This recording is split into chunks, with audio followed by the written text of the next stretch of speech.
Hello class, and welcome to our new online structure for Blackboard 9.1.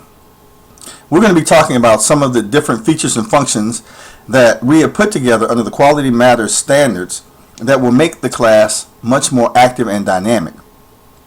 We're also going to explain in this video how the accessibility strategies work within the class, some of the new features and functions that explain various sections of the class to you, how to navigate through the course structure so that you understand my particular grading metric and how it works within Blackboard Learn 9.1. This is of course the news section, so when you click on this button you of course have the North Carolina Central University banner for the H.M. Mashar Jr. School of Education and our announcements. In this, we will be placing all of the various parts of the course structure that lets you know various news items, including whether we're going to have course meetings and things of that online. So those are general things that you're most likely used to if you've had courses with me in the past. In our forums section, as always, we have our various virtual lockers, each one individually designed for each of the students in class so that you can upload your work. Already we see some people have completed the icebreaker and have acknowledged that they've downloaded and read the syllabus. And as always, there's the Dr. Osler question and answer forum, which you can use to ask me any questions that are that are general, that you can go back and I can go back and address when we have our face-to-face sessions, and of course request a private meeting or something of that nature in which you can email me. But this is the general area to place all of your questions so that I can address them, other students can see them, we can address them online, and we have that information available. And a lot of your questions may be applicable to not just yourself but to other persons in the class. So put those there, and that also minimizes the emails I'll get. The course structure is, of course, sectioned into the news, which is at the very beginning that has our announcements, information sessions, and this is new. There's a brand new getting started area, and this is the actual getting started video that we're going through now that will be located under the introduction to the course video. And the other videos are things that you would take a look at that make the course much more interactive and dynamic would be in this section. And this is where we're going to put things to explain to you, such as this video, how to navigate through the course so that you can be successful throughout this summer session or during the regular academic semester. The information about the instructor is located here, so if you click that, if I am in a regular semester, of course we'll have office hours and any other pertinent information that you need to know about me. And of course there's a picture of myself. Any information, such as if we decide to do a calendar or anything of that nature, will be inside of here. And of course, it's nice that you have a My Announcements link located inside of this section of the course. The course syllabus is here, located up under the syllabus section. If you click on that, that's going to actually provide you with not only a downloadable PDF version of the syllabus, but also the syllabus broken up into these learning units so that you can see the various areas of the course. This includes all the standards that we teach, the 4A metric, in which we are moving inside of this course, which is a all of the courses that I teach, including this one, are all professional development courses. This means that everything that you experience are designed to move you from a base level up to the highest level, which is Apex, in which you are producing, authoring, and creating your own content. We want all of your learning to be relevant in the course. And of course, as we mentioned earlier, at the very bottom of this section is the course syllabus. Devices, which list all of the various things that you can use to learn more about Blackboard. I'll click on one so that you can actually see the Blackboard on demand. You click there, you can go to online tutorials. The ADA compliance. And in this area is where we have the Foxit Reader and a video on the Foxit Reader that you can see and you'll be able to play. And of course the Foxit Reader software with the screen reader is also located inside of ADA compliance.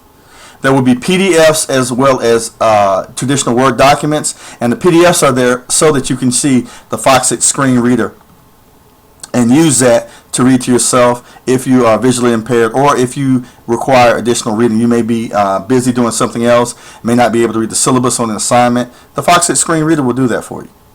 And the tutorial on how to do that is located here. We don't have a textbook for this course, but if we had a textbook or textbook chapters, it would be under the textbook section. Modules are there if we have course modules, such as in other courses where I actually teach and we certify you through digital literacy. For example, the Microsoft Digital Literacy Certification has separate modules. They would appear here. Now, our levels are how we actually teach the course. There are 4 levels according to the 4A metric. Level 1A being active, level 2A being able, level 3A being adept, and level 4A being apex. Each of the levels are broken down into 3 sections. So when we click on, as we just did, the active 7 section, there's your, you have your actual actions, factors, and outcomes. Actions refer to the general things that you need to do to prepare yourself to complete this particular section. It may include readings or various assignments. So we'll just click on that so you can take a look at it. And this checklist is not complete, but you'll have a checklist that goes down with each of the areas that you complete. Actions, factors, and outcomes in one of the 1, 2, 3, 4, 8 levels. And once you have completed a particular section inside of a level, you'll be able to move on to the next section. But you cannot move forward without first completing that previous section. So you cannot move into factors without completing actions. You cannot move into outcomes without first completing factors. So the course is sequential so that you can stay steady in the course throughout the academic semester or summer session. Alrighty? So using our breadcrumb trail, and we return back to the active level so that we can see our 3-tier structure. Actions, of course, the readings. Then factors are the projects that you would do in the course. And that's followed by testing or assessments or evaluations, which would be in outcomes. You complete actions, then factors, then outcomes. You cannot complete factors without first completing actions. You cannot complete outcomes without first completing factors. And once outcomes are completed, you're able to move on to the next level. And so there are 1, 2, 3, 4 levels, 3 sections each, actions, factors, and outcomes, giving you a total of 4 times 3, 12 different sections. That means you would have a total of 12 different checklists. All the checklists in the actual grading scale, the grading scale rubric are located under the module section. If you actually click on the rubric, you will actually see the number of different scheduled things that you have to do in the course. It should be inside your virtual locker. Each time you complete an assignment, place it in the virtual locker. And the actual rubric, it's a little bit different for the portfolio structure, but the same basic area, and it tells you the grade level, grading score, so you can see the way you are being graded as you are completing the various things in the course. The expectation is, of course, being a graduate course, or if it is indeed an undergraduate course, because it is professional development, the assignment itself will take you through a high level of competency, and once you're actually done, it is the amount of work that you have completed. And as we know, we do a lot of work in our courses, and that will determine your grade. So that rubric is always there so that you can see your grading scale.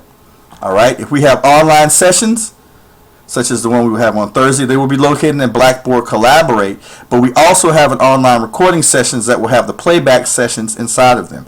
Sometimes the link will be hot, most times it won't be. The best and safest way to actually enter into a session is to highlight this actual link, place it inside of the URL, and then make sure your Java is updated so that Blackboard Collaborate, formerly Illuminate Live, will come on. All sessions are recorded. Again, the playback is here and also located inside of the online recordings under the textbook section. So this pretty much completes everything we want to say about the course, just introducing you from a getting started perspective as to the course structure and how it works. And it will be similar for all of my other courses. So take care, be blessed. I'm glad you watched this video, and you are done. Thank you.